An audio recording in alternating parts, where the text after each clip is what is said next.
যৌথ বাহিনীর operation devil হান্টে গত রাতে সারা দেশে 1308 জনকে গ্রেপ্তার করা হয়েছে।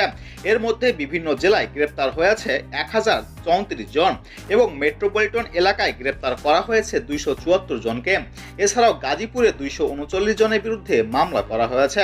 তাদের মধ্যে 82 জনকে গ্রেপ্তার করা হয়েছে। পুলিশ সদর দপ্তর এই তথ্য জানিয়েছেন। দেশের আইন শৃঙ্খলা পরিস্থিতি স্বাভাবিক রাখতে এবং সন্ত্রাসীদের আইনের আওতায় আনতে সারা দেশে এই অপারেশন পরিচালনা শুরু করে অন্তর্বর্তীকালীন সরকার।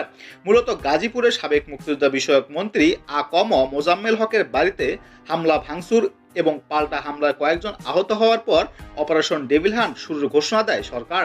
এরপরই গাজীপুর সহ সারা দেশে চলে এই অভিযান।